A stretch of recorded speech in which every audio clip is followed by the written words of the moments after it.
जय हिंद दोस्तों। आज हम लोग पुनः उपस्थित हुए हैं अपने नए सेशन को एक जोरदार तरीके से आगे बढ़ाने के लिए। तो जैसा कि आप लोग को पता है कि अभी हाल ही में कल या आज जो है कि आपको बिहार पुलिस का नोटिफिकेशन जारी हो गया है, आपको कब एग्जाम लेंगे नहीं लेंगे। तो जिस चीज का आप इंतजार कर रहे थे, हमारे बिहार के अंदर में युवा वर्ग का जो सबसे अधिक चहेता पोस्ट होता है वह बिहार पुलिस का पोस्ट होता है। और बिहार पुलिस के अंतर्गत बिहार दरोगा हो या बिहार पुलिस का जो एक बनने का सपना होता है वह हर एक इंसान का होता है, भले वो कांस्टेबल ही क्यों ना हो, लेकिन एक वर्दी का जुनून अलग होता है। तो उसी को लेकर आज से हम लोग लगभग जो आपका क्लास करेंगे। अभी हमारे पास लगभग 2 से 2.5 महीने का समय बचा हुआ है। 2 से 2.5 महीने का समय बचा हुआ है बिहार पुलिस के एग्जाम में। तो आप लोग को आज हम जितना बात बताएंगे पहले आप समझने का प्रयास कीजिएगा। अगर आप अच्छा से ये 2.5 महीना अगर इस बैच को आप अच्छा से फॉलो कर लेते हैं तो यह गारंटी देते हैं कि आपको 100 क्वेश्चन में बता देते हैं, आप जो है कि 100 क्वेश्चन में आप आराम से 100 क्वेश्चन में कम से कम आपको ये जो 2.5 महीना का जो लगातार बैच चलेगा, ये बैच जो है कि आप लोग अगर अच्छी तरीका से फॉलो करते हैं तो आपको बता दे कि 100 क्वेश्चन अगर एग्जाम में पूछेगा तो 100 क्वेश्चन में कम से कम 55 क्वेश्चन, कम से कम 55 क्वेश्चन आपको हुबहू इस बैच से आपको प्राप्त हो जाएगा। और डायरेक्ट आपके शिफ्ट में क्वेश्चन आएगा तो आपको कम से कम 100 क्वेश्चन में 55 क्वेश्चन। अब आपको बताते हैं कि एग्जाम में रिजल्ट लेने का रणनीति कैसा रहेगा। अब बहुत ही सिंपल रणनीति, ज्यादा ओल झोल में आपको नहीं पढ़ना है। अगर आपको रिजल्ट लेना है तो आपको जमीनी स्तर पे पढ़ाई करना पड़ेगा। ऐसा नहीं कि जैसे आया बड़ा बड़ा बैच परचेज कर लिए, बस पढ़ लिए खूब, लेकिन कुछ उस तरह का क्वेश्चन ही नहीं आ पाया। लेकिन आपको बता दे कि आप जहां भी तैयारी कर रहे हैं अगर आप अच्छा से तैयारी कीजिएगा तो आपका रिजल्ट होगा। लेकिन मेरा एक्सपीरियंस कहता है कि अगर आपको हम जिस रूल से या जिस नियम से आपको अगर हम फॉलो करवाएंगे तो रिजल्ट बहुत ही आसान तरीका से हो जाएगा। तो समझिएगा, आसान तो नहीं लेकिन आपको मेहनत करना पड़ेगा, लेकिन आपको बहुत ही कम स्टेप में रिजल्ट बहुत ही स्मार्ट तरीके से दिला सकते हैं। तो समझिएगा, यह जो हम सेशन डेली करेंगे बिहार पुलिस भौकाल बैच, आपको भौकाल एकदम मचवा देंगे। अगर आप बिहार के अंदर में जॉब करना चाहते हैं और बिहार पुलिस का जॉब करना चाहते हैं जो कि एक अच्छा जॉब माना जाता है आजकल के जमाने में, तो आपको बता दे कि आप भौकाल बैच जो चलेगा कि जब तक एग्जाम नहीं हो जाएगा तब तक आपका यह बैच चलते रहेगा। और यह बैच आपका ज्यादा समय नहीं देंगे, अधिक से अधिक आपको प्रतिदिन क्लास 40 मिनट का रहेगा, प्रतिदिन क्लास 40 मिनट का रहेगा। और आपको जो है कि रात में यह हम 10 बजे अपलोड कर देंगे, एकदम टाइम टू टाइम कर देंगे। भले एक आध 2 दिन हम लोग उस तरह का अगर लाइट वगैरह का व्यवस्था नहीं हो पाया यानी कि दिक्कत हो गया तो उस दिन हम लोग उसको जो कि पीछे का आप लोग रिवीजन कर लीजिएगा या फिर अगले दिन 2 वीडियो डाल देंगे। तो आप लोग समझिएगा, अगर आप इस 2.5 महीना का अगर आप कोर्स कर लेते हैं, आप बिल्कुल ही फ्री में आप YouTube पे मेरा फायदा उठा लीजिए, आपको रिजल्ट जो है कि आपके हाथ में रहेगा। और जिस दिन इसका PDF जारी होगा रिजल्ट का, उस PDF में आपका रोल नंबर रहेगा और आप उस दिन फील्ड पकड़ लीजिएगा और देखिएगा कि रिजल्ट कैसे नहीं होता है। आपको हम रिजल्ट का भार लिया है, रिजल्ट आपको दिलाएंगे, सिर्फ फ्री में दिलाएंगे, कोई बड़े हवा करके नहीं दिलाएंगे कि हाँ ये बैच ले लो ये बैच ले लो, कुछ नहीं हो ऐसा। जमीनी स्तर पे आप पढ़िए, आप हमारे से पढ़िए। आपको बता रहे हैं कि आपको 100 क्वेश्चन में 55 क्वेश्चन हुबहू आएगा क्वेश्चन एग्जाम में, क्योंकि हम आपको बताएंगे कि आखिर एग्जाम में हम हुबहू 55 क्वेश्चन कैसे टच करवाएंगे। तो सुनिएगा, आपको अगर मान लीजिए 21,391 पोस्ट है, लगभग 21,391 पोस्ट है, उसमें से लगभग जो आपको रिजल्ट देगा लगभग 5 गुना रिजल्ट देगा, 5 गुना रिजल्ट बहुत हो जाएगा, ये समझ लीजिए। अब मानिए अगर आप 50 क्वेश्चन, अगर आपको हम 55 क्वेश्चन हुबहू टच करवाएंगे तो आप कम से कम अगर 50 क्वेश्चन भी मार दीजिएगा सही सही, समझिएगा, बात पे फोकस कीजिएगा, बात में दम है। अगर आप 100 क्वेश्चन में 50 क्वेश्चन आप इस बैच से अगर आपको हुबहू एग्जाम में आ जाएगा तो आप 50 क्वेश्चन आराम से मार दीजिएगा। ये 50 क्वेश्चन मारने के बाद आपके पास कम से कम 50 क्वेश्चन बचेगा। और 50 क्वेश्चन में आपको 50 का 50 रंग देना है, आपको निगेटिव नहीं है, आपको निगेटिव का टेंशन नहीं लेना है। और 50 क्वेश्चन जो मारना है ऐसा नहीं कि आप कानून के जोन मन तोड़ मार दिए, ना, पहला स्टेप समझिएगा एग्जाम में रिजल्ट बनाने का। अगर आपके पास कम नॉलेज है तो कम नॉलेज में भी आप एग्जाम में रिजल्ट ले सकते हैं। तो देखिएगा कैसे लेते हैं। अब मानिए आपके पास 100 क्वेश्चन रहेगा, तो 100 क्वेश्चन में पहला स्टेप जैसे क्वेश्चन मिला तो आराम से पहले सब भरिएगा। ऑफलाइन एग्जाम है, ऑनलाइन एग्जाम नहीं है कि उसमें गलती होने की संभावना कम रहता है, लेकिन ऑफलाइन एग्जाम में आपको रंगना पड़ता है, उल्टा पुल्टा नहीं रंग दीजिएगा। आप अभी से प्रैक्टिस आपको बोलेंगे करने के लिए। तो 100 क्वेश्चन जो रहेगा, 100 क्वेश्चन में आप पहला स्टेप क्या कीजिएगा कि 1 से लेके 100 क्वेश्चन तक आप अच्छा से देखने का प्रयास कीजिएगा और एकदम आप फूक फूक के मारिएगा, एकदम कंफर्म टाइप से कि ये क्वेश्चन हम पढ़े हैं और इस क्वेश्चन का आंसर यही होगा तो होगा, इसमें कहीं कोई डाउट नहीं है। तो आप जो है कि कम से कम इस तरह का फूक फूक के मारिएगा तो आप कम से कम 40 क्वेश्चन मार दीजिएगा, कम से कम आप 40। और पहले का बिहार पुलिस नहीं रहा, इसका थोड़ा सा लेवल थोड़ा सा लो किया गया है। जो इधर आपका जो एग्जाम हुआ था, जो कि आपका रद्द हुआ एग्जाम, तो उस लेवल का से आप पता कर सकते हैं। तो कम से कम फूक फूक के आप कंफर्म टाइप से 40 मार दिए। उसके बाद हम 100 क्वेश्चन तक पहुंच गए, 40 को मार दिए। अब क्या करें, अब आपको यहां से पहला स्टेप से अब आपको दूसरा स्टेप अपनाना होगा। दूसरा स्टेप में आप समझिए कि दूसरा बार उसको अति कीजिए, मतलब शुरू से देखिए कि हल्का सा कंफ्यूजन किसमें है, हल्का सा कंफ्यूजन किसमें है। तो आप उस तरह कर करके कम से कम 10 क्वेश्चन को टच कर दीजिएगा। कम से कम 10 क्वेश्चन जब आप टच कीजिएगा तो आपका कम से कम 50 क्वेश्चन आपसे टच हो गया। अब बचा 50 क्वेश्चन। अब कितना क्वेश्चन बचा? 50 क्वेश्चन। तो 50 क्वेश्चन में आप क्या कीजिएगा कि जो आपको 50-50 लग रहा है, यानी कि दो ऑप्शन में आप कंफ्यूज कर रहे हैं, तो इस तरह का क्वेश्चन आप कम से कम 20 मार दीजिएगा तो आपसे पूछ जाएगा 70। कितना पूछ जाएगा? 70। और यहां तक में आपको हम बता दें कि कम से कम 70 क्वेश्चन में आपका राइट क्वेश्चन 50 को जरूर हो गया होगा, 50-52 जरूर हो गया होगा। उसके बाद बचा 30 क्वेश्चन, और 30 क्वेश्चन को हल्का हल्का दिमाग लगाते लगाते मारना है, एकदम अंतिम तक में 100 में 100 मार देना है। और इस तरह से आपका कम से कम जो है कि आपका 65 क्वेश्चन आराम से सही हो जाएगा। और जिस दिन आप 65 क्वेश्चन आपका एग्जाम में या आपके शिफ्ट में सही हो जाएगा तो उस दिन समझ लीजिए कि आपका बिहार पुलिस में रिजल्ट कहीं नहीं रुकने वाला है। अगर आपका 65, भले आदमी बोलने का बोल देता है 80 नंबर बिहार पुलिस में लाएगा तभी होगा, ऐसा कहीं कुछ नहीं है। सीट भी अपने आप में भरमार सीट है, इसमें सीट कभी नहीं निकला था बिहार पुलिस में, समझ लीजिए। और उसमें से बता देते हैं कि अगर आप 60 प्लस करते हैं तो आपका संभावना बन जाएगा रिजल्ट के लिए। लेकिन अगर आप 65 प्लस कर देते हैं स्कोर तो 65 प्लस में आपका कहीं रिजल्ट नहीं रुकेगा, जनरल कैटेगरी से रिजल्ट हो जाएगा। उसके बाद आप आराम से फिजिकल निकालिए और आराम से आप इसमें कहीं कोई बड़ी बात नहीं है, मेडिकल वगैरह नॉर्मल है, आप आराम से कर लीजिएगा। लेकिन आप लोग को बता दे कि ये जो हम जो बिहार पुलिस के लिए जो भौकाल बैच लाए हैं, इस बैच को आप एक एक करके, यानी एक एक जितना चीज हम यहां से बोलेंगे और लिखेंगे, आपको हर एक चीज पे कमांड रहना चाहिए। और बाद में कि आपको बता दे, रहा बात करंट अफेयर्स का, तो करंट अफेयर्स के लिए आप लोगों के लिए हम लोग करंट अफेयर्स के लिए लगभग 20 क्वेश्चन डेली हम कल से ही शुरू कर देंगे।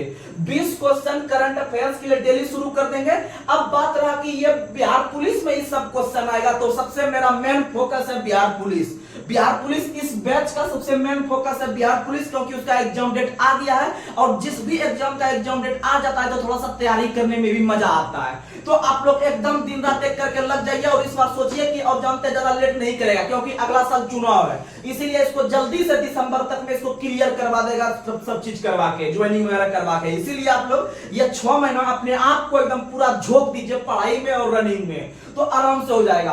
अगर आप एसएससी जीडी का तैयारी कर रहे हैं या फिर आप लोग जो है कि एनटीपीसी का तैयारी कर रहे हैं तो इस बैच को देख सकते हैं, कहीं कोई इसमें गलती नहीं है। ऐसा नहीं है कि इसमें अगर पूछ देगा कि जीएसटी दिवस कब मनाते हैं, अगर बिहार पुलिस से पूछ देगा तो वो क्वेश्चन रेलवे वाला भी पूछ देगा, ऐसा कोई लिमिट नहीं है। इसीलिए आप लोग अधिक से अधिक, अब जो भी बिहार पुलिस के आपके दोस्त भरे होंगे फॉर्म, आप लोग इस बैच को उनको दीजिएगा और हुबहू क्वेश्चन अगर 50 से 55 नहीं आया तो फिर आप उस दिन हमको बोलिएगा। लेकिन आपको इसके साथ साथ और भी हम स्ट्रेटेजी बताते हैं, रणनीति, तो समझिएगा।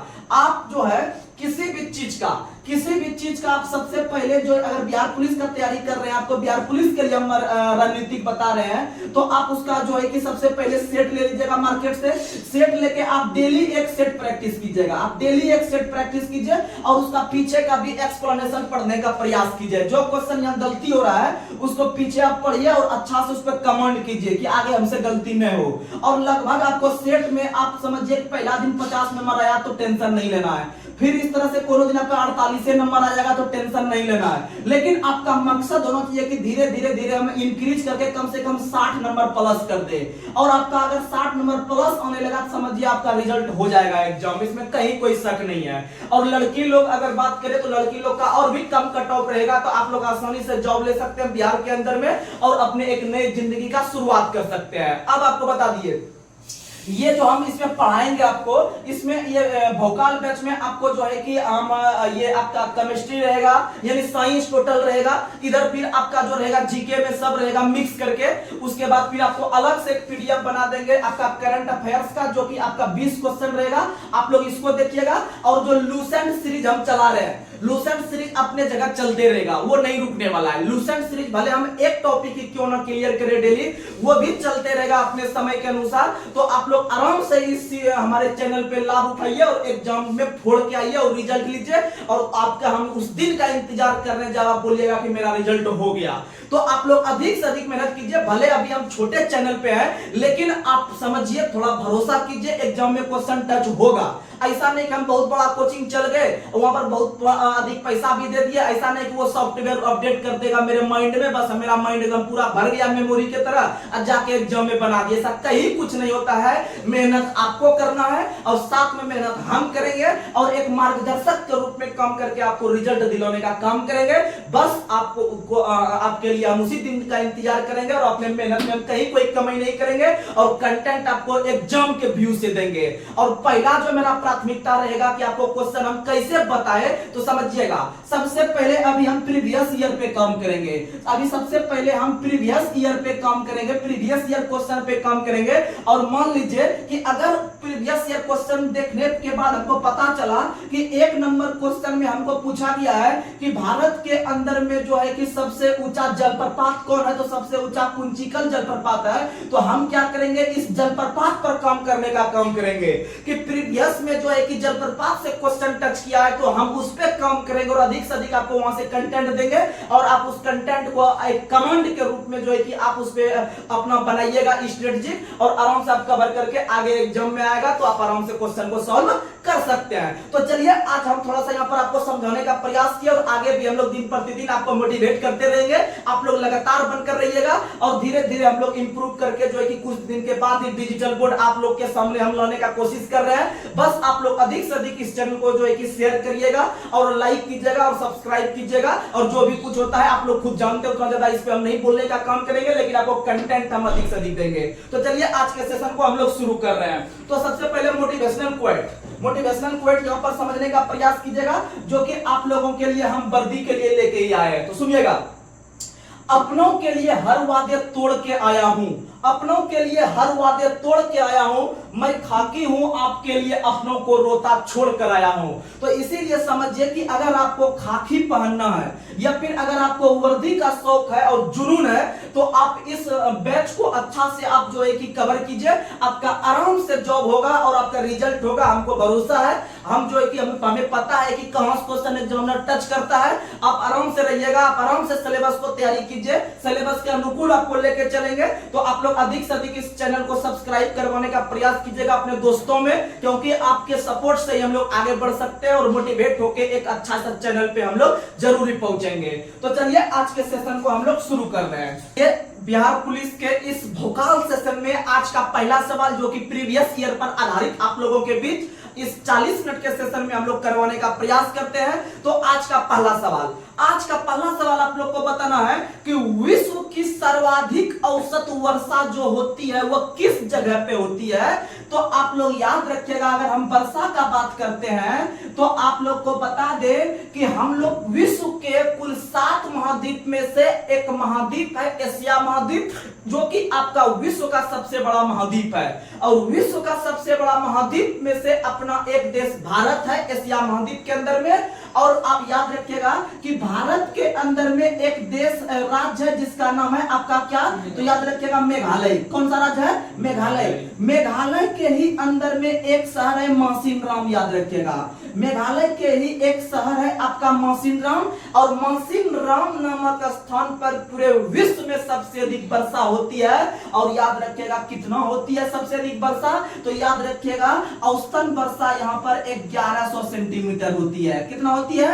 1100 सेंटीमीटर होती है, याद रखिएगा पूरे विश्व में। लेकिन अगर बात करते हैं कि भारत में औसत वर्षा दर का रेट कितना है, भैया बता दीजिए एवरेज में, तो याद रखिएगा कि भारत में जो औसत वर्षा दर है वह आपका 110 माना गया है। कितना माना गया है? 110। अगर बात करते हैं पूरे ऑल ओवर इंडिया में अगर औसत के हिसाब से वर्षा 110 है, और स्पेशल अगर पूरे विश्व में मासिनराम में होता है तो 1100 सेंटीमीटर। कितना होता है? 1100 सेंटीमीटर होता है।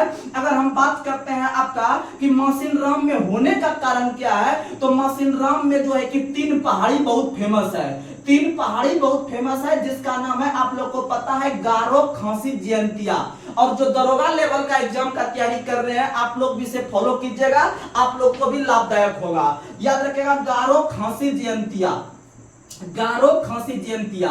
ये गारो, खासी, जयंतिया तीनों पहाड़ियां मासिनराम के पास अर्थात मेघालय में स्थित है। इसी के कारण वहां पर बादल आके वहां पर ब्रेक हो जाती है और वहां पर एक घनघोर बादल बनके विश्व में सबसे अधिक वर्षा करने का काम करती है। और इस क्वेश्चन को जब थोड़ा सा हाईलाइट करेगा एग्जामिनर, सबसे पहला क्वेश्चन पूछेगा गारो, खासी, जयंतिया किस राज्य में, बताइएगा मेघालय में। और मेघालय में कहां पर? मासिनराम के पास। लेकिन याद रखिएगा गारो, खासी, जयंतिया जो ये 3 पहाड़ियां हैं, ये 3 पहाड़ियों का क्रम पूछ देता है कि कैसे कैसे है। मान लीजिए कि ये आपका घर हो गया, मान लीजिए ये सोनू का घर है, ये मोनू का घर है और ये टोनू का घर है। तो इसका मतलब ये तो होगा कि सोनू के घर के बायां जो है कि आपका ये है आपका मोनू का घर, उसके दायां में टोनू का घर। इसका मतलब याद रखिएगा क्वेश्चन पूछता है कि गारो, खासी, जयंतिया का पश्चिम से पूरब बताइए इसका लोकेशन पहले कौन आता है, पहले कौन आता है, फिर पहले कौन आता है। तो याद रखिएगा आप जो बोलते हैं, कभी जो भी आप बोलते हैं आप ही के माइंड के आधार पे आपको हम याद करवा देते हैं। आप जब भी इस तीनों पहाड़ी का नाम लेते होंगे तो ऐसे ही बोलते होंगे, गारो, खासी, जयंतिया। ये नहीं बोलते होंगे कि जयंतिया खासी गारो या खासी जयंतिया गारो, नहीं बोलते होंगे। आपका बोलने का जो हैबिट होगा मुंह का, अगर आप उस पर आपको याद होगा तो आराम से काम मेरा बन गया। गारो, खासी, जयंतिया, गारो, खासी, जयंतिया, गारो, खासी, जयंतिया। और यह जो क्रम है ना, यह पश्चिम से पूरब का क्रम है, पश्चिम से पूरब का क्रम है। याद रखिएगा गारो, खासी, जयंतिया जो आपके मुंह पे हैबिट बना हुआ है, तो याद रखिएगा वो पश्चिम से पूरब है। लेकिन अगर आपको ये आपको पलटा के पूछ दे, बताइए भैया पूरब से पश्चिम का क्रम क्या है, तो आप इसको पलटा दीजिएगा। क्या कर दीजिएगा? पलटा दीजिएगा। यानी कि पहले जयंतिया हो जाएगा, बीच वाला बीच में रह जाएगा और ये सबसे पलट के उधर भाग जाएगा। समझ में आया? यानी आप लोग आराम से याद रखिएगा गारो, खासी, जयंतिया जो बोलते हैं यह पश्चिम से पूरब का स्थान है, पश्चिम से पूरब का स्थान है। ये सब आप याद रखने का प्रयास कीजिएगा। अगर हम बात करते हैं वर्षा का, तो वर्षा को मापने के लिए रेन गेज का प्रयोग करते हैं। किसका प्रयोग करते हैं? रेन गेज का प्रयोग करते हैं। और वर्षा का जो जल का पीएच मान होता है वह उदासीन होता है और 7 के बराबर होता है, 7 के बराबर। और वर्षा का पीएच मान याद रखिएगा जब 5.6 से कम हो जाता है, जब वर्षा का पीएच मान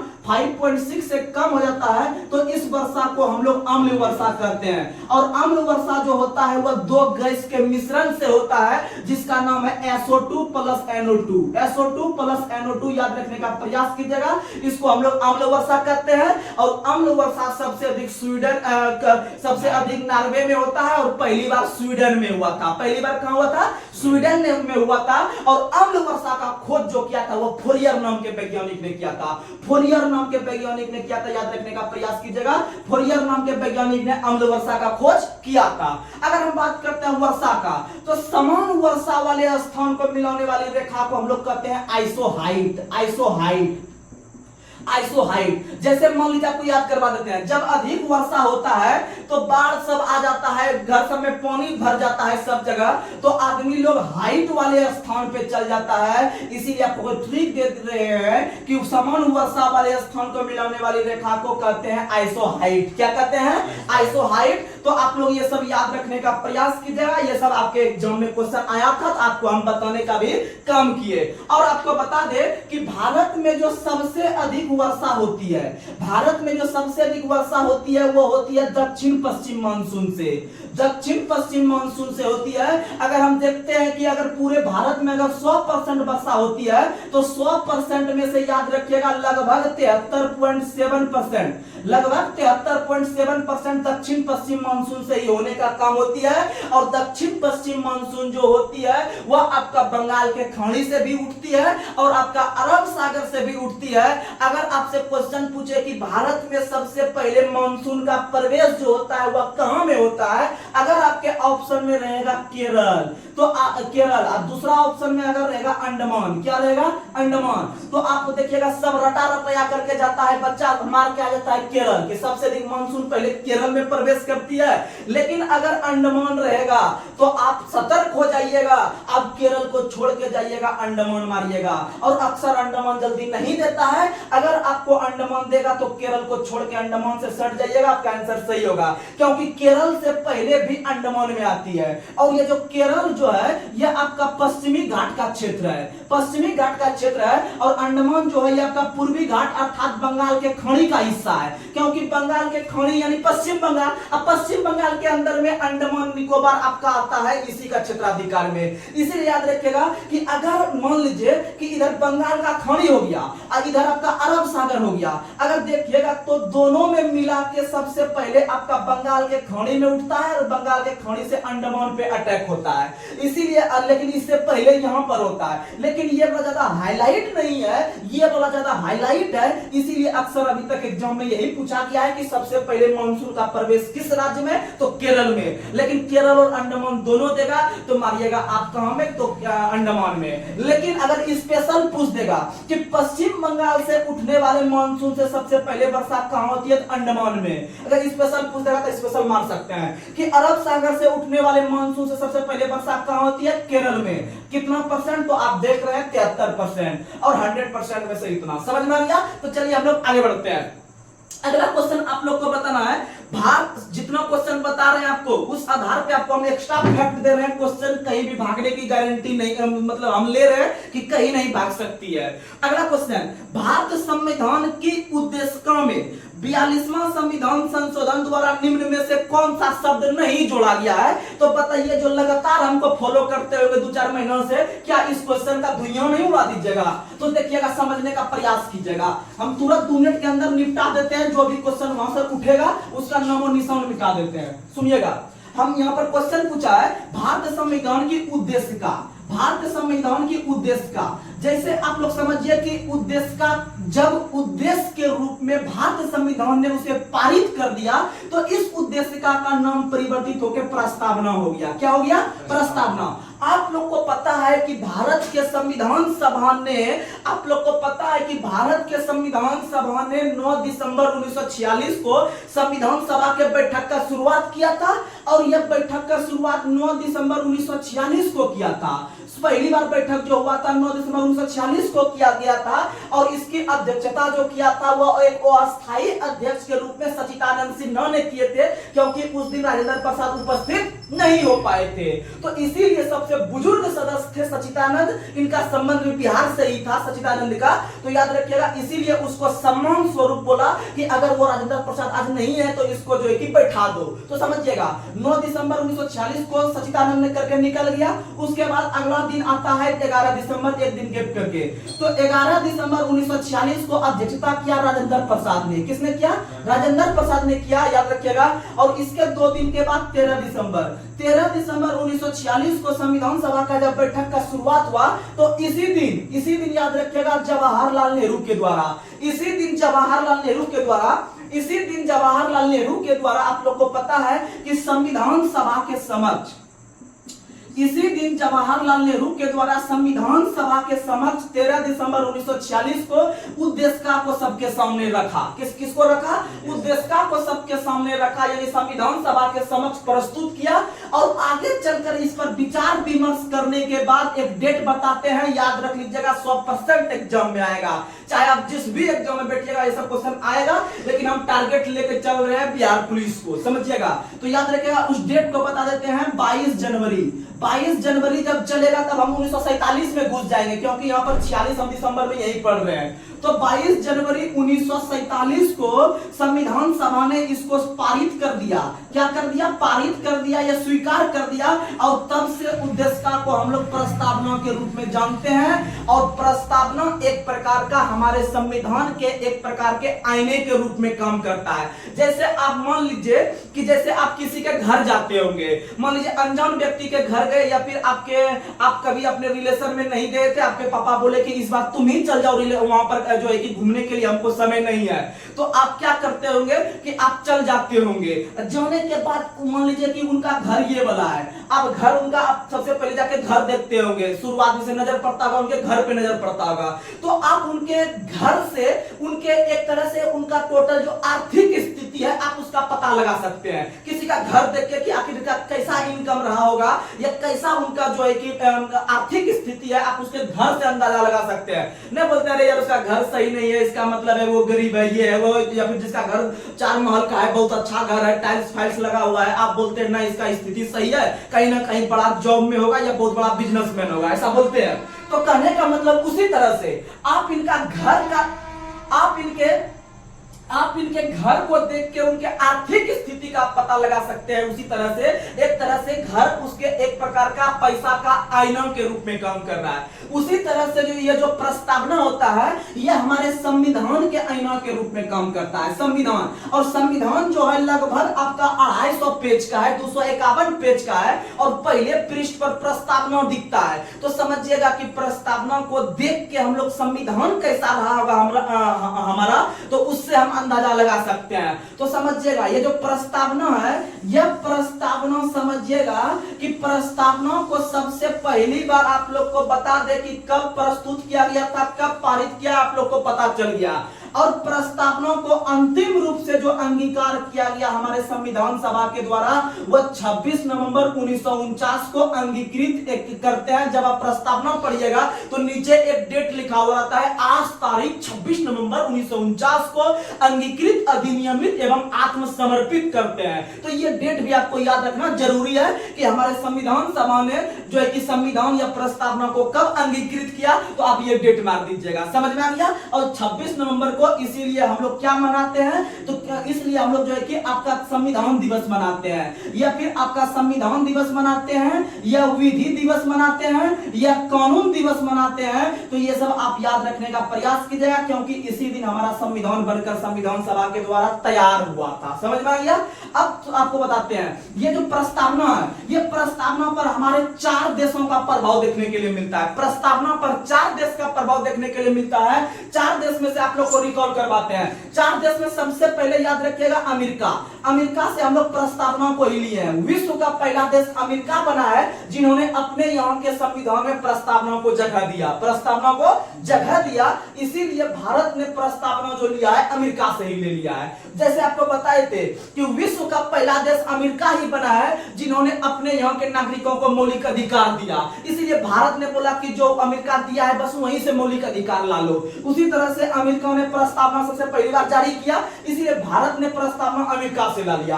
अब आता है ऑस्ट्रेलिया। तो याद रखिएगा प्रस्तावना की भाषा जो लिए है वो ऑस्ट्रेलिया से लिए हैं। प्रस्तावना की भाषा ऑस्ट्रेलिया से। वहीं अगर बात करते हैं रूस से क्या लिए हैं, तो आपको बताए हैं बार बार कि जब आदमी को न्याय नहीं मिलता है तो वह रूस जाता है। न बोलता है मेरे साथ वो व्यक्ति गलत काम किया, हमको न्याय मिलना चाहिए। अगर न्याय उसके साथ नहीं मिलता है तो वो रूस जाता है। तो याद रखिएगा हमारे प्रस्तावना में 3 प्रकार के न्याय की चर्चा है और हम लोग रूस से लिए हैं। और याद रखिएगा एक देश है फ्रांस। फ्रांस से हमारे प्रस्तावना में आपका जो है कि क्या लिया गया है, तो समानता लिया गया है। उसके बाद आपका बंधुत्व लिया गया है। तो ये सब शब्द जो है ये सब हम लोग लिए हैं फ्रांस से। समानता 2 प्रकार का है हमारे प्रस्तावना में, बंधुत्व 1 प्रकार का है, न्याय 3 प्रकार का है, और स्वतंत्रता भी यहीं से लिए हैं। तो स्वतंत्रता हम लोग 5 प्रकार का देखते हैं। कितने प्रकार का? 5 प्रकार का। और प्रस्तावना कहां से? अमेरिका से। प्रस्तावना भाषा ऑस्ट्रेलिया से। समझ में आ गया? तो आप ये सब याद रखने का प्रयास कीजिएगा, इससे आपका क्वेश्चन बनेगा। लेकिन आप लोग को बता दे कि प्रस्तावना जब ग्रहण कर लिया गया था संविधान सभा के द्वारा, तो आगे चलकर एक संविधान संशोधन हुआ, 42वां संविधान संशोधन 1976। इसके तहत हमारे प्रस्तावना में अंतिम बार और एकमात्र बार अंतिम बार और एकमात्र बार 42वां संविधान संशोधन 1976 इंदिरा गांधी के समय हुआ और इसके तहत इन्होंने बहुत प्रकार का चेंजिंग ला दिया संविधान में। इसीलिए 42वां संविधान संशोधन 1976 को लघु संविधान के नाम से जानते हैं। आप लोग याद रखने का प्रयास कीजिएगा। और इसके तहत इन्होंने प्रस्तावना में संशोधन करके 3 नए शब्द जोड़ने का काम किया और 3 नए शब्द में से याद रखिएगा आपका कौन कौन सा, तो याद रखिएगा एक समाजवादी शब्द जोड़ा, उसके बाद आपका कौन जोड़ा, अखंडता जोड़ा, और अखंडता के बाद क्या जोड़ा, तो समाजवादी हो गया, अखंडता हो गया, उसके बाद याद रखिएगा पंथ निरपेक्ष, क्या जोड़ा, पंथ निरपेक्ष। ये 3 नए शब्द आपको प्रस्तावना में जोड़ने का काम किया गया। और याद रखिएगा कि ये तीनों शब्द जो है कि हमारे मूल संविधान या मूल प्रस्तावना में नहीं था, ये 42वां 1976 के तहत जोड़ा गया। और भारत एक समाजवादी राज्य जो बना 1977 से 1977 से याद रखने का प्रयास कीजिएगा। तो ये सब क्वेश्चन था, ये सब क्वेश्चन आप आराम से याद रखने का प्रयास कीजिएगा, बार बार रिकॉल कीजिएगा, एग्जाम में क्वेश्चन टच होगा। चलिए हम लोग आगे क्वेश्चन पे चलते हैं। तो यहां पर क्वेश्चन पूछा गया था कि भारतीय संविधान के उद्देश्यों में 42वां संविधान संशोधन द्वारा कौन सा शब्द नहीं जोड़ा गया है। ऑप्शन में है समाजवादी, पंथ निरपेक्ष, अखंडता, चौथा है गणराज्य। तो बताइए गणराज्य को हम जोड़े हैं, नहीं जोड़े, गणराज्य मूल संविधान से चलते आ रहा है। तो आप लोग ऐसे क्वेश्चन आता है तो आप लोग बना सकते हैं। आगे बढ़ते हैं, अगला क्वेश्चन बताना है निम्नलिखित में से कौन सा एक जीवाणु जनित रोग नहीं है। अच्छा, जीवाणु जनित रोग नहीं है। आप लोग को पता है कि हमारे शरीर में कुछ रोग जीवाणु से होता है, कुछ रोग विषाणु से होता है और कुछ रोग आपका प्रोटोजोआ से होता है, प्रोटोजोआ से होता है। तो कोई भी एग्जाम में बैठिए यहां से क्वेश्चन उठता है, यहां से क्वेश्चन आता है रोग के बारे में कि यह वाला रोग कौन सा अंग को प्रभावित करता है, यह वाला रोग आपका जीवाणु से होता है कि विषाणु से होता है, प्रोटोजोआ से होता है, या फिर अगर मान लीजिए अगर एड्स बीमारी विषाणु से ही होता है तो उस विषाणु का नाम बताइए। तो आखिर आपको बता रहे हैं, अवगत करा रहे हैं कि क्वेश्चन का प्रकृति कैसा होता है। तो सुनिएगा, तो आपको बता दे कि जीवाणु से जो रोग होते हैं आपको हम एक ट्रिक देते हैं, आप ट्रिक के माध्यम से याद रख लीजिएगा तो आपको विषाणु अपने आप छटा जाएगा। यानी कि जीवाणु से याद रखने के बाद विषाणु अपने आप छटा जाएगा। और प्रोटोजोआ से 3-4 बीमारी होता है तो आपको वो भी हम लिखा देंगे ट्रिक से। सुनिएगा, तो याद रखिएगा जीएसटी पंडित का टीका न्यू है, जीएसटी पंडित का टीका न्यू है, जीएसटी पंडित का टीका न्यू है। अब आपको हम इस पर बैठा देते हैं, आप लोग धीरे धीरे याद रखने का प्रयास कीजिएगा। तो जी से हो जाएगा गोनोरिया, टीएस से हो जाएगा सिफिलिस, और टी से हो जाएगा टाइफाइड, और पॉन्सुआ से ले लीजिएगा प्लेग, फिर आपका का से ले लीजिएगा क्या, तो याद रखिएगा का से ले लीजिएगा काली खांसी, काली खांसी। उसके बाद फिर इधर टी से हो जाएगा आपका, यहाँ हो गया आपका टाइफाइड, तो यहाँ पर आप टिटनस बना लीजिए, या फिर यहाँ टिटनस बनाइएगा तो यहाँ टाइफाइड बना लीजिएगा, क्योंकि दोनों टॉटो है, आप आराम से समझ लीजिएगा। तो टिटनस हो गया। उसके बाद फिर आपका इधर से का से क्या हो जाएगा, तो आपका का से क्या हो जाएगा, तो का से हो गया आपका काली खांसी, क्या हो जाएगा, पंडित जीएसटी पंडित का टीका, टीका। अच्छा, का इस काली खांसी में तो टीका में खाली टिटनस ले लेना है। उसका न्यू से लेना है निमोनिया, क्या लेना है, निमोनिया। और हाई से लेना है हैजा, क्या ले लेना है, हैजा। तो ये सब जो बीमारी है, ये सब बीमारी आपका किससे हो रहा है, तो जीवाणु से। बस कितना वो याद रखेगा, जीएसटी पंडित का टीका न्यू है, जीएसटी पंडित का टीका न्यू है, ये आपका जीवाणु से होता है। विषाणु का आपको नहीं बताएंगे, विषाणु अपने आप आपका छटा जाएगा। लेकिन इधर प्रोटोजोआ से बता देते हैं, पापा काम पे सोते हैं, पापा काम पे सोते हैं, पापा काम पे सोते हैं। तो समझिएगा आपका पास से हो जाएगा पैरिया, क्या हो जाएगा, पैरिया। उसके बाद याद रखिएगा काम से क्या हो जाएगा, तो पैरिया इधर हो गया। काम से आपका क्या, पे से याद रखिएगा पेचिस। तो चलिए हम लोग देखते हैं, पापा काम पे सोते हैं, पापा यानी पैरिया हो गया। और का से आप लोग याद रख लीजिएगा, का से क्या हो जाएगा, कालाजार, कालाजार। और कालाजार जो होता है वो बालू मक्खी के काटने से होता है। ये सब हम लोग आगे बहुत समय करने के लिए आराम से कर लेंगे। और मुंह से याद रखिएगा मलेरिया, मुंह से मलेरिया। और फिर पे से हो जाएगा पेचिस, पेचिस आंख को प्रभावित करता है। और सोते से यानी हो जाएगा सोने की बीमारी, सोने की बीमारी। तो आप लोग याद रखिएगा। और यहाँ पर आप लोग को बता दे कि यहाँ पर आपको बताए जीएसटी पंडित का टीका, टी से टिटनस ले लीजिएगा और यहाँ से को जो बचा इसे कोड़ बीमारी बना दीजिएगा। कोड़ बीमारी नहीं, हम लोग कहते हैं कोड़ी जो है कि हो जाता है जो आदमी लोग को, तो वही वाला कोड़ बीमारी हो गया। तो जीएसटी पंडित का टीका न्यू है हो गया जीवाणु, और पापा काम पे सोते हो गया प्रोटोजोआ, और बाद में की जो बचा वो विषाणु हो गया। किससे हो गया? विषाणु हो गया। आप लोग याद रखने का प्रयास कीजिएगा। तो चलिए हम लोग जो है कि अब यहाँ पर ऑप्शन को छांटते हैं, समझिएगा। क्वेश्चन है कि निम्नलिखित में से कौन सा एक जीवाणु जनित रोग नहीं है, यानी जीवाणु से नहीं होता है। पहला ऑप्शन है हैजा, तो देखिए हाई से होता है हैजा, यानी इबला होता है, यानी पहला ऑप्शन नहीं होगा। दूसरा है क्षय रोग। क्षय रोग का मतलब क्या होता है? तो देखिएगा क्षय रोग का मतलब होता है टीबी। क्षय रोग का मतलब क्या होता है? टीबी। और टीबी जो होता है वो जीवाणु से ही होता है। टीबी किससे होता है? जीवाणु से ही होता है। और याद रखिएगा तीसरा ऑप्शन है आपका गिल्टी रोग या एंथ्रेक्स रोग, ये सब कवक से होता है, ये सब नहीं इससे आता है। और चौथा ऑप्शन है इन्फ्लुएंजा। इन्फ्लुएंजा जो होता है वो वायरस से होता है। इन्फ्लुएंजा किससे होता है? वायरस से होता है, याद रखिएगा। और इन्फ्लुएंजा जो होता है वो मिक्सो वायरस से होता है। किससे होता है?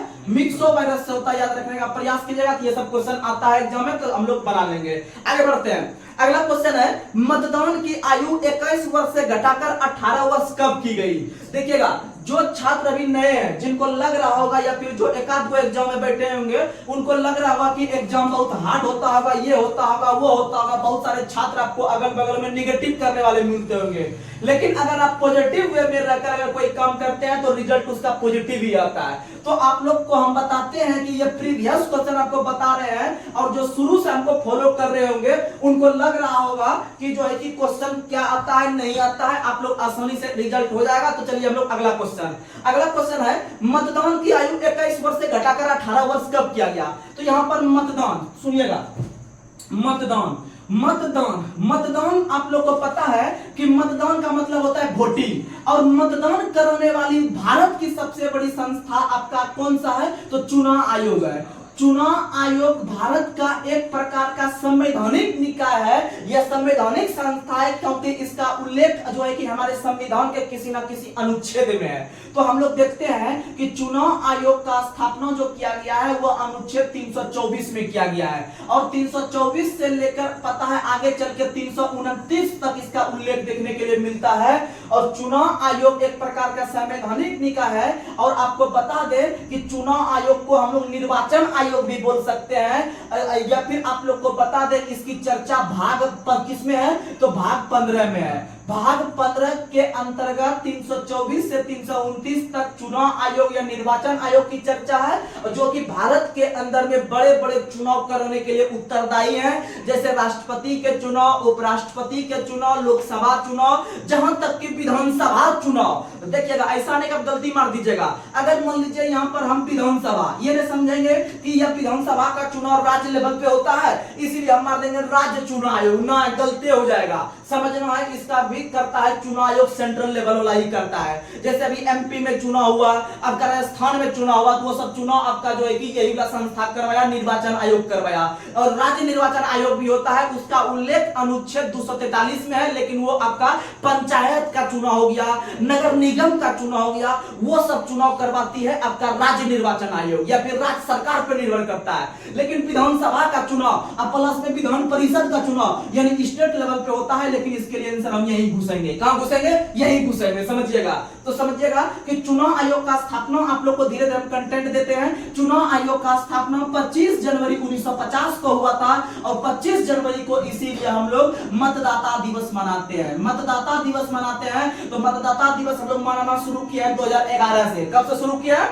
2011 से शुरू किया है। लेकिन प्रारंभ समय में जब हमारा संविधान लागू हुआ था, तो उस समय यह नियम था कि मतदाता का उम्र जो होना चाहिए वह वोट देने के लिए कम से कम 21 वर्ष। कितना वर्ष? 21 वर्ष। लेकिन बहुत सारे प्रधानमंत्री आए, आपके जवाहरलाल नेहरू, लाल बहादुर शास्त्री, इंदिरा गांधी, इस मोरारजी देसाई, इस तरह के प्रधानमंत्री के जाने के बाद एक प्रधानमंत्री आए हैं आपके राजीव गांधी। कौन आए हैं? राजीव गांधी। और राजीव गांधी भारत के सबसे युवा प्रधानमंत्री अभी तक में बने हैं, इससे युवा कोई नहीं बने हैं। लगभग 40 वर्ष की अवस्था में बने हैं। लगभग 40 वर्ष की अवस्था में सबसे युवा प्रधानमंत्री राजीव गांधी। तो आपके माइंड में यह बात आ रहा होगा कि भैया बता दीजिए सबसे उम्रदराज प्रधानमंत्री क्या है? तो सबसे बूढ़ा प्रधानमंत्री या उम्रदराज प्रधानमंत्री मोरारजी देसाई है। क्या है? मोरारजी देसाई लगभग 81 साल उम्र हो रहा था जब वो बने थे, समझ सकते हैं।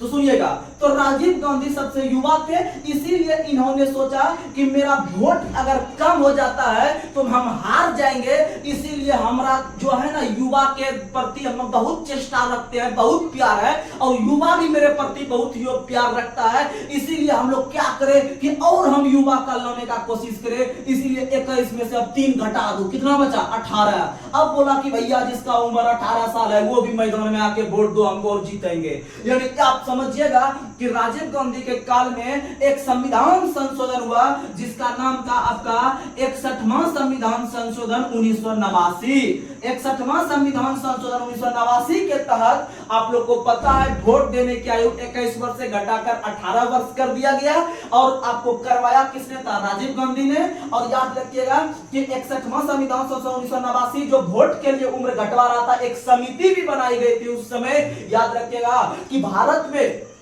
उम्र सीमा वोट देने के लिए 21 से घटाकर 18 वर्ष किस समिति की सिफारिश पर किया गया, तो याद रखिएगा ताराकुंडे समिति। कौन समिति? ताराकुंडे समिति। कंटेंट में दम है, इसीलिए एग्जाम निकलता है और एग्जाम खुद निकाल के बैठे हुए हैं, आप लोग याद रखिएगा। ताराकुंडे समिति की सिफारिश पर वोट देने की आयु 21 से घटाकर 18, राजीव गांधी के काल में 61वां 1989। 61वां 1989। अब आपको हम 2-4 गो संविधान संशोधन बताते हैं जो कि एग्जाम में बार बार आता है, बस आप लोग आराम से ध्यान से सुनने का प्रयास कीजिएगा, आराम से ध्यान से सुनने का प्रयास कीजिएगा।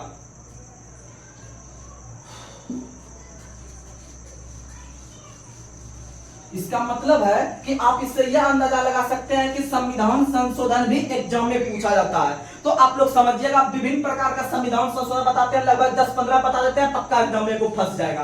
तो सुनिएगा,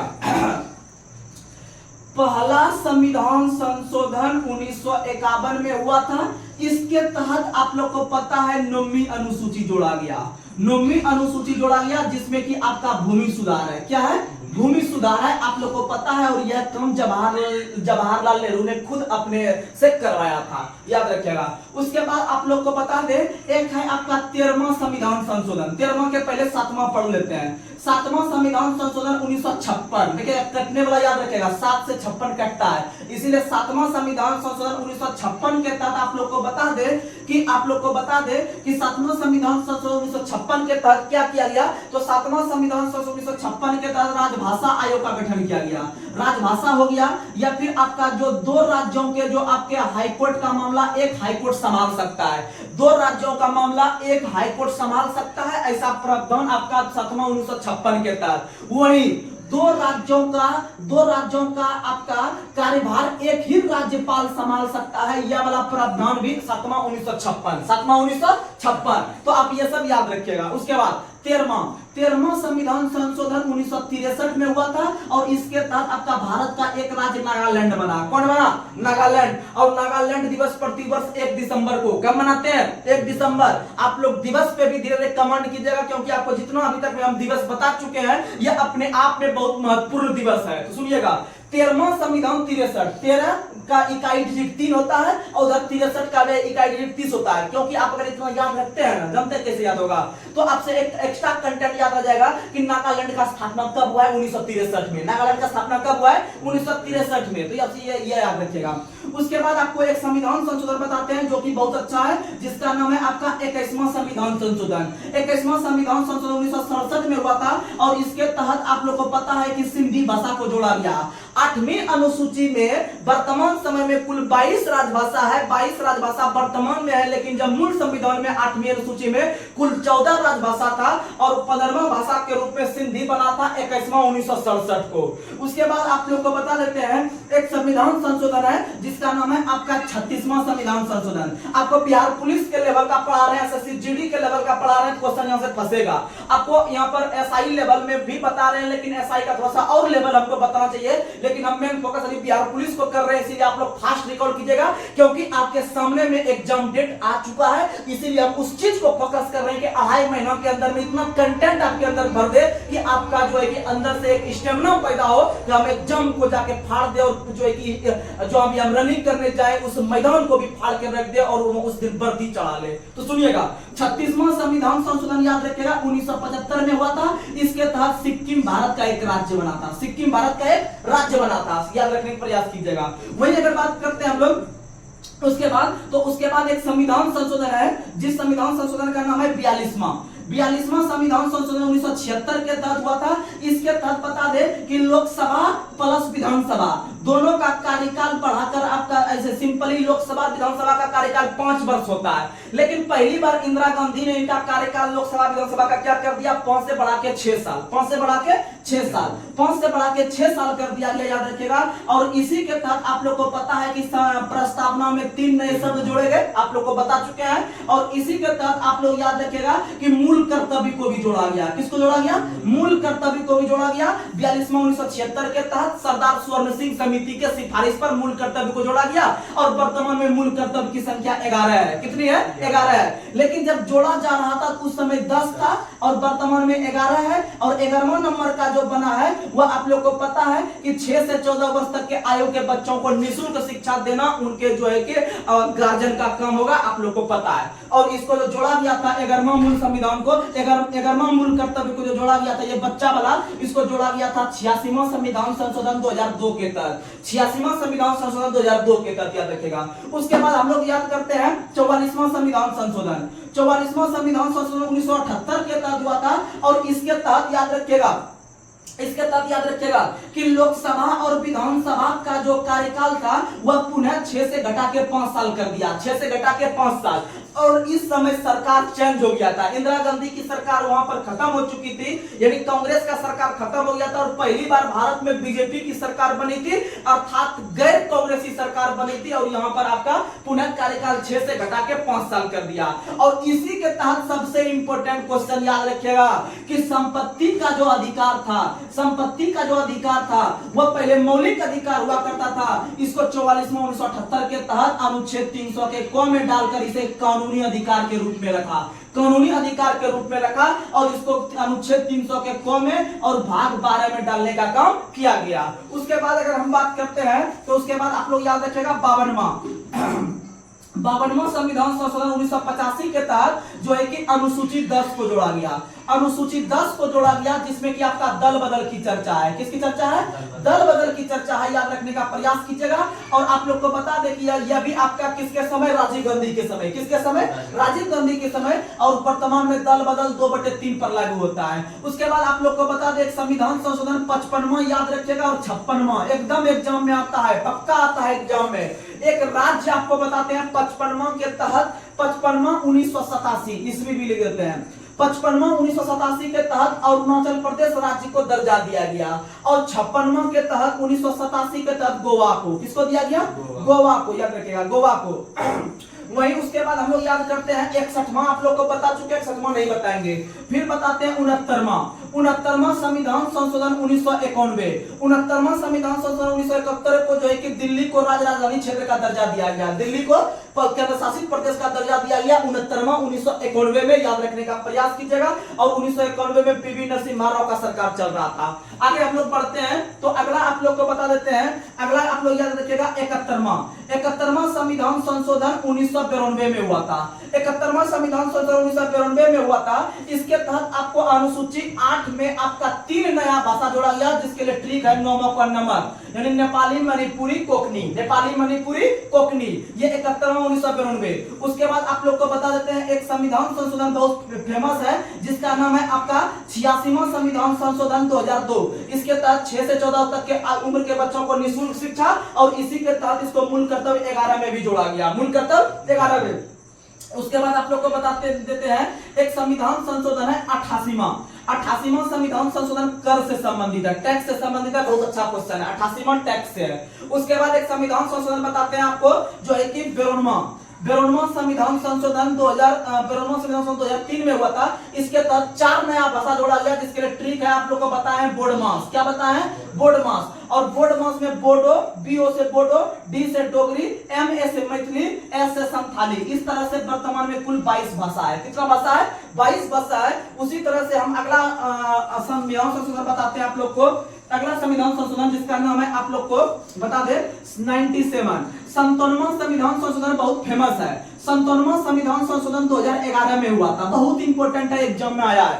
97 संविधान संशोधन का संबंध है सहकारी समिति समिति का स्थापना किया गया है, सहकारी समिति का स्थापना किया गया है, सहकारी समिति। और वर्तमान में याद रखिएगा सहकारी मंत्री जो है वह अमित शाह है, और इसके तहत इसको संविधान संशोधन करके जोड़ा गया, और इसको याद रखिएगा भाग 9 के ख में जोड़ा, भाग 9 के ख में जोड़ा, और उसके बाद आप लोग याद रखिएगा अनुच्छेद इसको 43 के ख में जोड़ा, अनुच्छेद 43 के ख में जोड़ा। यह चीज याद रखने का प्रयास कीजिएगा। उसके बाद अगर हम बात करते हैं जो है कि 99वां संविधान संशोधन एक ऐसा संविधान संशोधन है जिसको कि इसको जो है कि सुप्रीम कोर्ट ने निरस्त कर दिया। क्या कर दिया? निरस्त कर दिया। इसमें आपका राष्ट्रीय न्यायिक नियुक्ति आयोग का स्थापना किया जा रहा था। राष्ट्रीय न्यायिक नियुक्ति आयोग का स्थापना जो किया जा रहा था वह 99 के तहत किया जा रहा था, लेकिन इसको जो है कि सुप्रीम कोर्ट ने रद्द कर दिया, क्योंकि सुप्रीम कोर्ट के अंदर में जो न्यायाधीश की नियुक्ति वगैरह प्रावधान होता था वो कोलेजियम विधि से, और कोलेजियम विधि में ही इंटरफेयर करवा रहे थे मोदी जी, इसीलिए इसको ब्रेक कर दिया। क्या कर दिया?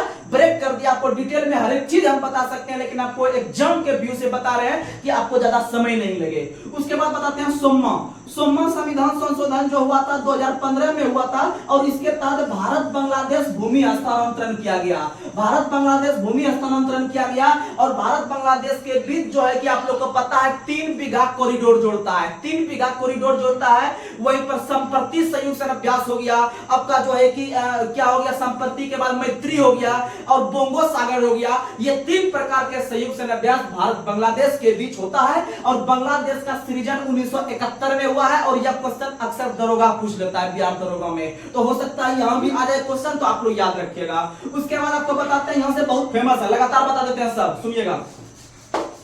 उसके बाद 101 संविधान संशोधन का संबंध जीएसटी से है। किससे है? जीएसटी से। उसके बाद 102 संविधान संशोधन का संबंध है ओबीसी आयोग से। उसके बाद बताते हैं 103 संविधान संशोधन का संबंध है आपको ईडब्ल्यूएस से, यानी कि गरीब सवर्ण को 10% का आरक्षण, जनरल को 10% का आरक्षण ईडब्ल्यूएस के तहत, जो कि नरेंद्र मोदी ने दिलाने का काम किया। लेकिन इसका पहला प्रयास पीवी नरसिम्हा राव के द्वारा किया गया था, लेकिन वो असफल रहे। उसके बाद 104 संविधान संशोधन का संबंध है, आप लोग को पता है एंग्लो इंडियन को खत्म किया गया, और एससी एसटी आयोग को अगले 10 वर्ष तक के लिए बढ़ा दिया गया। याद रखिएगा, दोनों चीज हुआ है। एससी एसटी आयोग को प्रत्येक 10 वर्ष के लिए बढ़ाया जाता है काम करने के लिए, तो वह 104 के तहत बढ़ाया, और साथ ही आंग्ल भारतीय एंग्लो इंडियन को इसमें समाप्त कर दिया। उसके बाद अगर हम बात करते हैं ओबीसी 105, तो 105 जो आपका है आपका संविधान संशोधन,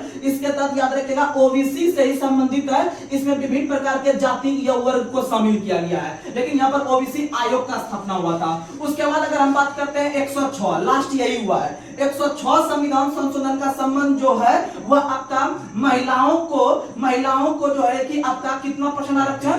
33%। महिलाओं को 33% आरक्षण देने का काम किया गया, लोकसभा और विधानसभा दोनों जगह, और इसी को कहा जाता है महिला वंदना योजना के तहत इसको दिया गया है। और यह पहला आपका जो है कि अधिनियम है, जो कि नया वाला संसद भवन में इसको लागू किया गया। तो ये सभी संविधान संशोधन थे, और सभी के सभी संविधान संशोधन करने का काम हमारी संसद करती है। कौन करती है?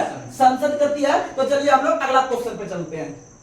अगला क्वेश्चन है, सुप्रसिद्ध फिल्म गांधी का निर्देशन किसने किया था? अब बात करते हैं गांधी फिल्म का। तो आप लोग को बता दे कि महात्मा गांधी के जीवन पर एक फिल्म बनी थी, बहुत अच्छी फिल्म थी, बहुत जो है कि आगे अचीव किया था रिकॉर्ड।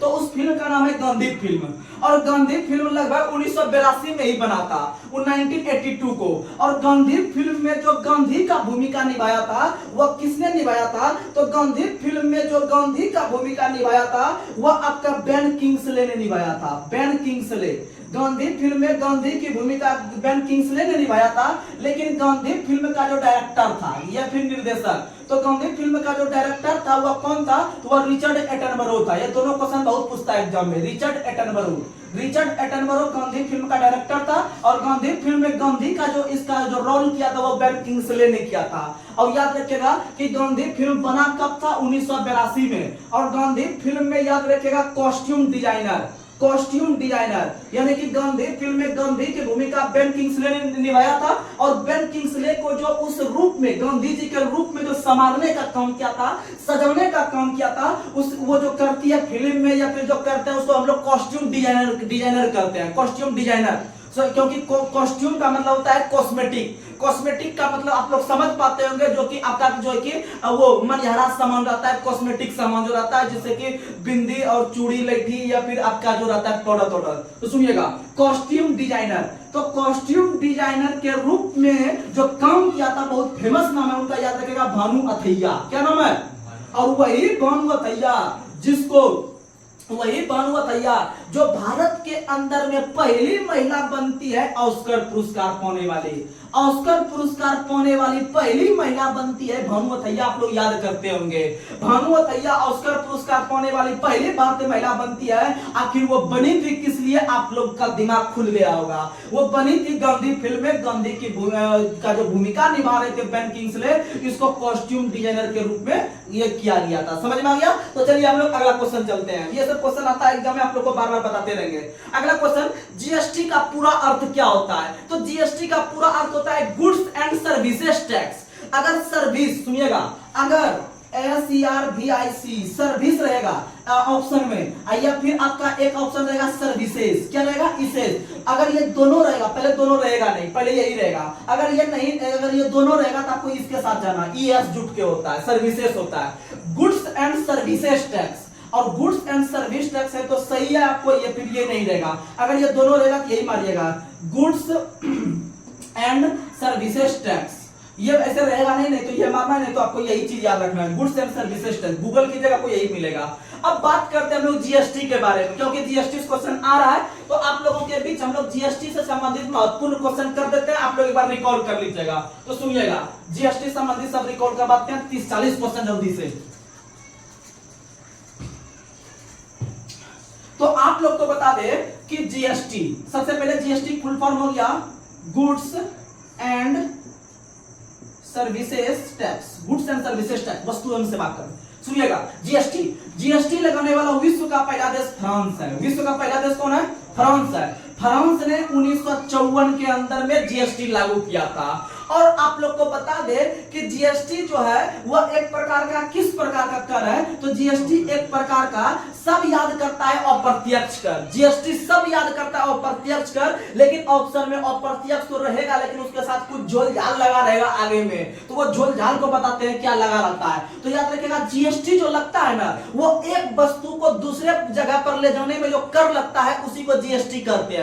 तो याद रखिएगा, एक वस्तु जब एक जगह से दूसरे जगह जा रहा है तो वो गतिशील हो रहा है, तो बस काम मेरा बन गया, गतिशील अप्रत्यक्ष कर, गतिशील अप्रत्यक्ष कर। समझ में आ गया? ऐसे करके आप मानिएगा, जीएसटी एक प्रकार का, किस प्रकार का कर है? तो गतिशील है लेकिन अप्रत्यक्ष कर है, इनडायरेक्ट टैक्स है। उसके बाद अगर बात करते हैं धीरे धीरे, तो याद रखिएगा कि भारत में जो जीएसटी जो लागू हुआ है वह 1 जुलाई 2017 को, 1 जुलाई 2017 को लागू हुआ है। इसीलिए 1 जुलाई को जीएसटी दिवस, इसीलिए 1 जुलाई को जीएसटी दिवस, याद रखिएगा, 1 जुलाई को जीएसटी दिवस और 1 जुलाई को आपका एसबीआई का स्थापना दिवस भी मनाते हैं, याद रखिएगा।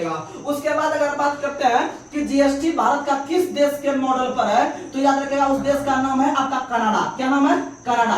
भारत में जीएसटी कनाडा देश के मॉडल पर आधारित है। और भारत जीएसटी लागू करने वाला कितना देश बना? तो याद रखिएगा 161वां देश। कौन देश बना है? 161वां देश बना है। वही अगर बात करते हैं हम लोग कि जीएसटी के लिए कौन सा संविधान संशोधन करना पड़ा? 101 रुपया का जीएसटी दे रहे हैं, ये हो गया संविधान संशोधन। लेकिन जब यह पास हो जाता है तो एक बिल के रूप में बनता है, तो उस बिल का नाम है आपका 122। क्या नाम है? 122वां बिल, याद रखिएगा। उसके बाद अगर हम बात करते हैं कि जीएसटी पर पहली बार आपका कब इसको जो है कि जीएसटी को जो है कि अंतिम रूप से इसको पारित कर दिया गया था, तो याद रखिएगा 2016 में पारित किया था। अगर क्वेश्चन पूछेगा कि जीएसटी को किस वर्ष पारित, तो 2016 में, और लागू 1 जुलाई 2017 को, इसीलिए जीएसटी दिवस 1 जुलाई को। उसके बाद अगर हम बात करते हैं, अगर हम इसके बाद बात करते हैं कि जीएसटी लागू करने का सुझाव किस समिति ने दिया था? किस समिति ने? याद रखिएगा विजय केलकर समिति। विजय केलकर समिति ने इसको लागू किया था। तो याद रखिएगा कि जीएसटी लागू करने वाला समिति पूछेगा तो विजय केलकर मारेंगे। जीएसटी लागू करने वाला समिति पूछेगा तो विजय केलकर मारेंगे। और जीएसटी बनाने वाला या फिर जीएसटी का जो मसौदा तैयार किया था, याद रखिएगा मसौदा जो तैयार किया था वो असीम दास गुप्ता समिति, असीम दास गुप्ता समिति ने, याद रखिएगा असीम दास गुप्ता समिति। समझ में आ गया? उसके बाद अगर हम बात करते हैं कि जीएसटी के ब्रांच ब्रांड एम्बेसडर कौन है? तो जीएसटी के ब्रांड एम्बेसडर हैं आपके अमिताभ बच्चन। कौन है? अमिताभ बच्चन। अगर हम उसके बाद बात करते हैं कि जीएसटी बिल को पारित करने वाला, जीएसटी बिल को पारित करने वाला पहला राज्य कौन बना है? असम। जीएसटी बिल को पारित करने वाला पहला राज्य असम बना है। अगला क्वेश्चन आप लोग को बताना है कि जीएसटी में कुल कितने अंक होते हैं? तो जीएसटी में कुल 15 अंक होते हैं। जीएसटी का अगर आप एक कोड आता है, उसका अगर आप रजिस्ट्रेशन करवाइएगा तो देखते होंगे बहुत सारा दुकानदार सब आगे में चिपका के रखता है GSTIN इतना कोड फोड़, तो वो कोड फोड़ 15 अंक का होता है। कितना अंक का होता है? 15 अंक का होता है, आप लोग याद रखिएगा। उसके बाद हाँ, बिहार पुलिस में अक्सर जैसे पैन कार्ड हो गया, आधार कार्ड हो गया, ये सब का नंबर पूछता है कि उसमें कितने अंक होते हैं, समझे? तो आप लोग ये सब चीज पे भी गौर कीजिएगा तो आराम से काम हो जाएगा। एक बार बिहार पुलिस का हम क्वेश्चन देख रहे थे, लगभग 17, 18 या 19 में एग्जाम हुआ था, 18 या 19 में हुआ था, तो उसमें पूछा था कि पैन कार्ड में कुल कितने अंक होते हैं, तो ये सब क्वेश्चन आता है। तो 10 अंक होते हैं पैन कार्ड में, तो आप लोग याद रखिएगा। आगे बढ़ते हैं, अगला क्वेश्चन आप लोग को बताना है। अगला क्वेश्चन दिएगा कि जीएसटी लागू करने के लिए कौन सा अनुच्छेद है? तो जीएसटी जो लागू हुआ है अनुच्छेद 279A के तहत हुआ है, 279A के तहत हुआ है। अगला क्वेश्चन आप लोग को बताना है कि जीएसटी परिषद का मुख्यालय कहाँ है? तो जीएसटी परिषद का मुख्यालय दिल्ली में है। कहाँ में है? दिल्ली में है। अगला क्वेश्चन, जीएसटी परिषद में जो दिल्ली में इसका मुख्यालय है, उसमें कुल कितने सदस्य होते हैं? तो उसमें कुल 33 सदस्य होते हैं, कुल 33 सदस्य होते हैं जीएसटी परिषद में। अगला क्वेश्चन बताना है कि जीएसटी को कितने भागों में बांटा गया है? तो 3 भागों में। 3 भागों में से याद रखिएगा, एक होता है आपका CGST यानी सेंट्रल जीएसटी, एक होता है SGST और एक होता है आपका IGST यानी सेंट्रल, स्टेट और इंटरमीडिएट यानी दोनों के बीच में जो होता है वो टैक्स लगता है। आगे बढ़ते हैं, अगला क्वेश्चन आप लोग को बताना है। अगला क्वेश्चन आप लोग बताइएगा कि जीएसटी चोरी करने पर कितने साल की सजा? 5 साल का। चोरी करने पर 5 साल का सजा।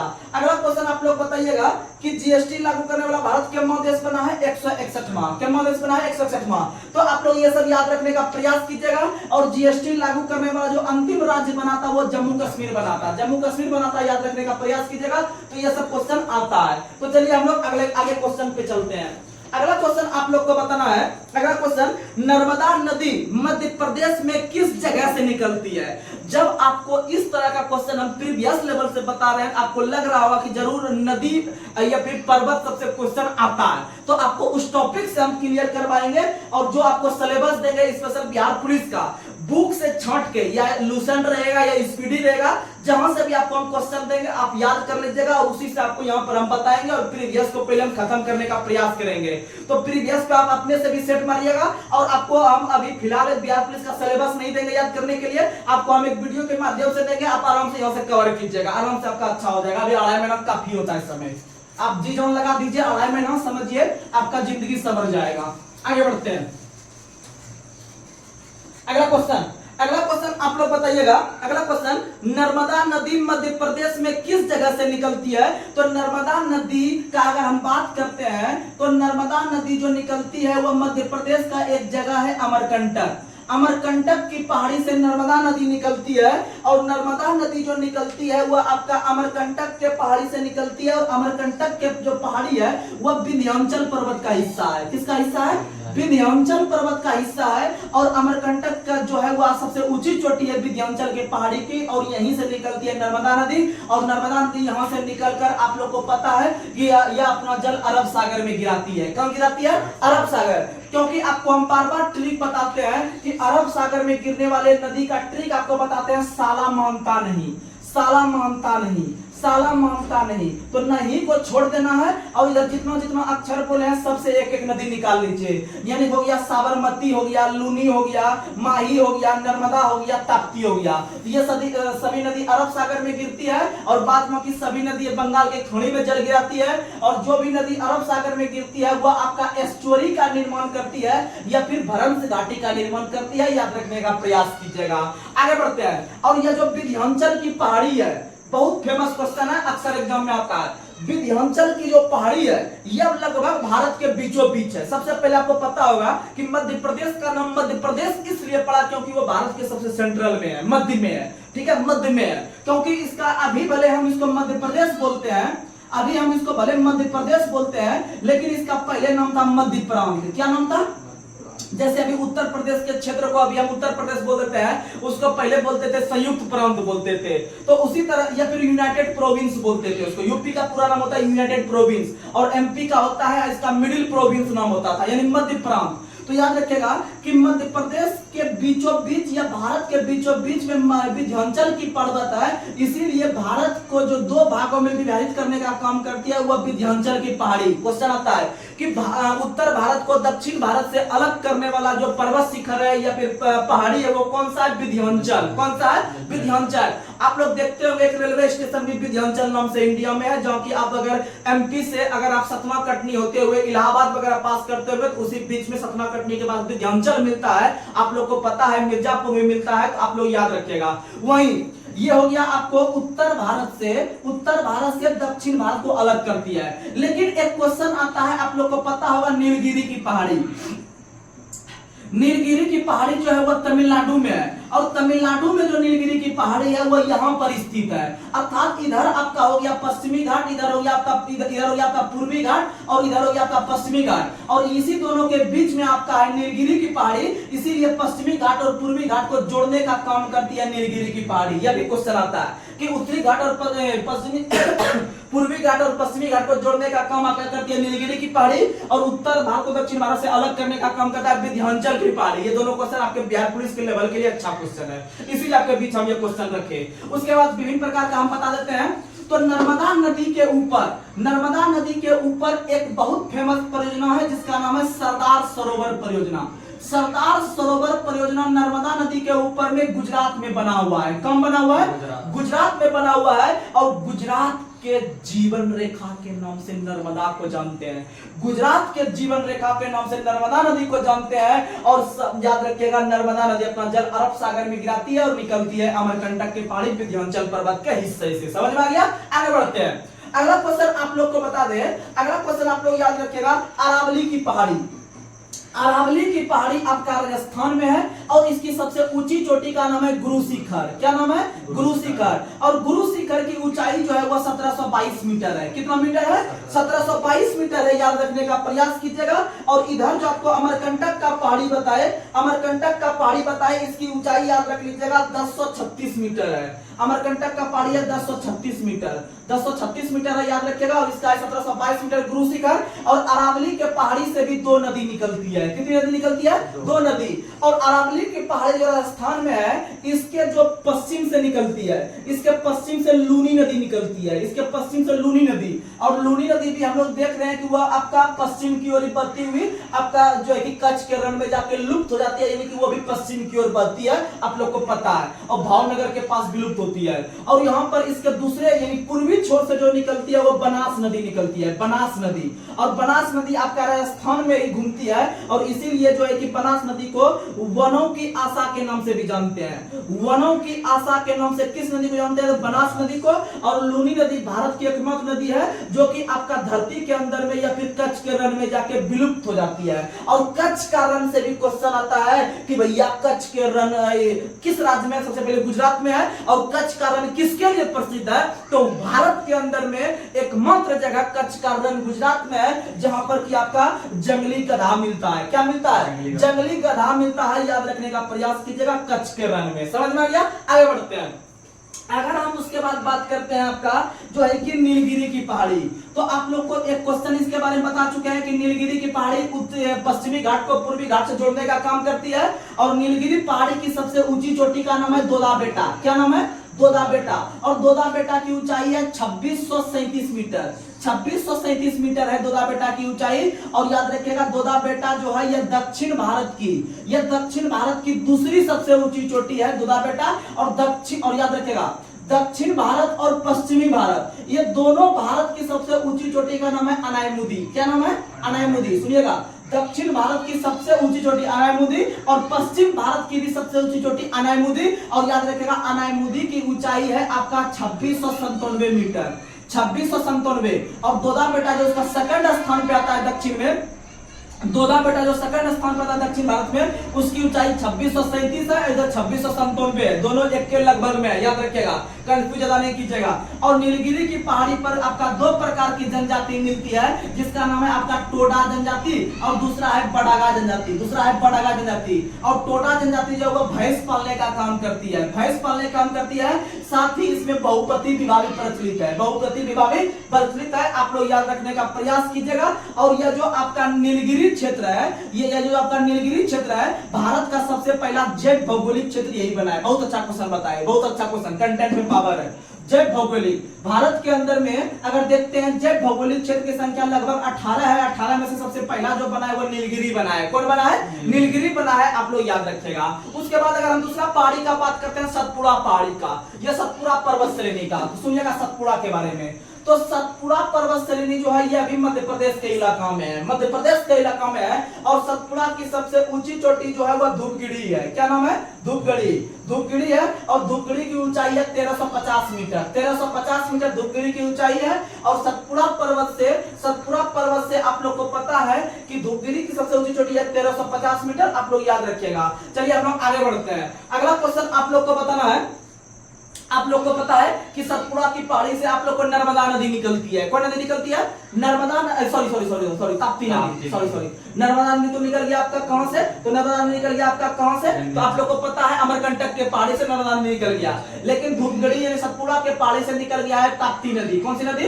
ताप्ती नदी। और ताप्ती नदी भी पश्चिम की ओर बहती है, आप लोग को पता है। और ताप्ती नदी जो निकलती है यह आपका मुल्तई नाम की पहाड़ी से निकलती है, मुल्तई नाम के पहाड़ी से, जो कि आपका मध्य प्रदेश का एक शहर है बैतूल, बैतूल के पास से ही निकलती है। और इसीलिए बैतूल शहर आपका ताप्ती नदी के किनारे है। कौन नदी किनारे है? ताप्ती नदी के किनारे है। और ताप्ती जो है वह आपका गुजरात पार करके अरब सागर में जल गिराती है। और ताप्ती नदी के किनारे एक बहुत फेमस शहर है जिसका नाम है सूरत। सूरत शहर ताप्ती नदी के किनारे है। तो आप लोग ये सब कंटेंट याद रखने का प्रयास कीजिएगा। आप लोग के बीच जो है कि हम लोग कल से और भी क्वेश्चन करने का प्रयास करेंगे। आज तो शुरू कर लगभग 10 मिनट आपको हम एक्स्ट्रा फैक्ट देने का कोशिश किए कि एग्जाम को कैसे क्रैक करेंगे बिहार पुलिस। आप लगातार 2.5 महीना बन के रखिए या फिर रहिए। अगर आपको एग्जाम में रिजल्ट अगर नहीं हो जाएगा, बस आपको हर एक कंटेंट पे ध्यान देना है। कंटेंट में पावर है और अच्छा जो है कि आपका रिजल्ट हो जाएगा इस बिहार पुलिस के अलावे भी दूसरा एग्जाम में, जैसे अभी रेलवे का एग्जाम होगा, आरपीएफ का एग्जाम होगा, एसएससी जीडी का एग्जाम होगा। तो आप लोग बस लगातार बनकर तैयारी कीजिए। ऐसा नहीं कि आप लोग बरसाती मेढक बनिए। बरसाती मेढक जब बनिएगा कि वैकेंसी आता है या एग्जाम डेट आता है, तब फिर हम लोग जो है कि टर करना शुरू कर देते हैं। तो समझ सकते हैं कि उससे कुछ नहीं होगा। जो लगातार बन के रहता है वही रिजल्ट लेता है। तो चलिए आज के सेशन को हम लोग एक क्वेश्चन बता देते हैं। एक व्यक्ति थे बाल गंगाधर तिलक, आपको बताए भी हैं। बाल गंगाधर तिलक जो थे ये एक प्रकार के कांग्रेस के उग्रवादी नेता थे, उग्रवादी नेता थे। और इन्होंने कहा करते थे कांग्रेस को कि हम लोग जो दिसंबर महीना में जो अधिवेशन आयोजित करते हैं, इससे कभी भी हमको स्वतंत्रता नहीं मिलेगी।